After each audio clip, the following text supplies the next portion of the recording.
Hello, and welcome back to another episode of Brains at Work, designing work for every brain. I'm Carla, I'm your host, and I work with people and organizations to change the way we work one neuron at a time. Today, I want to ask you a simple question. How many times have you started something knowing that you couldn't fail? How many times you have been anticipating in your mind the result of an action, in particular of an expectation? How many times in your mind you have kind of anticipated that a tragic outcome was going to happen for a task you were working on? This is quite common, isn't it? You all have got some anxiety, which by definition is anticipation. That's what anxiety is anticipating the future. And generally is not a positive future, otherwise it wouldn't be a pathology, right? It wouldn't be a disruption. It would be nice to think about the future as roses and marshmallows and wonderful outcomes for everything we do. When we are victims of anxiety, what we do is that we anticipate what is going to come next in a negative way, of course, in a catastrophic way. It's like the collection of all the worst possible outcomes for what we are doing. And this comes with consequences because it activates our amygdala, our sense of fear, our processing systems that work with fear of the future, and therefore we may not even act. We may not even act. I'm going to say it again.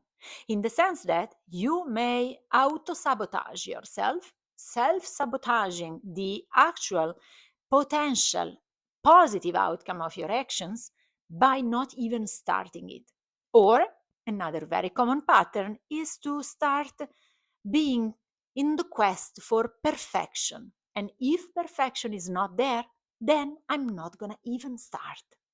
This is common. Oh my god, she's talking about me. I know.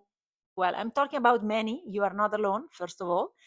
And you are even less alone if your brain is neurodiverse. Oh, yes, because this is very known and it has a particular meaning when it comes to neurodivergent individuals, but it's very common also for non neurodiverse individuals, just for everyone, to have developed a sort of rejection sensitivity dysphoria. This is how it's called. What does this mean? That you are so scared of failing, of making a mistake, of being called out for the mistake you have made.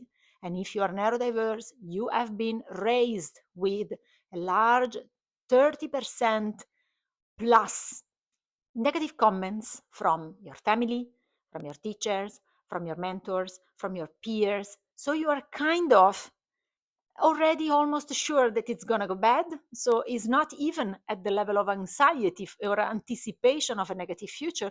You somehow know that you are starting with a disadvantage and you are so sure that it's going to go bad that you already anticipate the pain.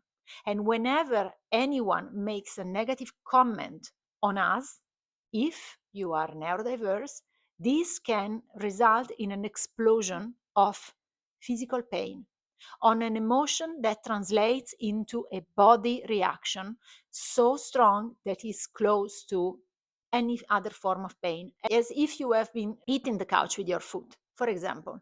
And there is a very good reason for this. First, because you have a sort of learned inability to function like everyone else. So you know that you're going to make a mistake at some point, and so it's going to be painful, and you already know that, and your body is prepared for that. Second, because it's a form of memory. So your body remembers how many times you have been hurt by negative comments. And the third point is that emotional pain activates into our brain the exact same patterns, the same circuits that are activated by physical pain. This is really true. Next time one of your friends is calling you in pain and in tears because it's heartbroken, because this has not been working out, because they have got a negative comment at work or a performance review that was particularly negative, and they are feeling sick, trust them. Trust them, believe them, because they are right. Whenever your brain experience emotional pain, so being rejected, being diminished, being offended by the words of someone else or the actions of someone else, not just words, but also actions, this activates the same response to pain that we have in the case of a physical accident. And this is incredibly powerful if you think about it, because your words have an importance, your words have a meaning, and they have consequences that you can think about and you don't, and also that you should think about and you haven't yet. So, why this is important in a business context? Because giving feedback is a skill, is not a engraved ability that we have. It's a skill that you need to develop.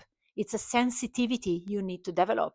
It's an empathy system that you have to practice, because not everyone is there to be pushed. Not everyone is there to accept negative comments with a smile and saying, okay, great, I'm going to go back, I'm going to fight more. Not everyone. This doesn't work for most, actually.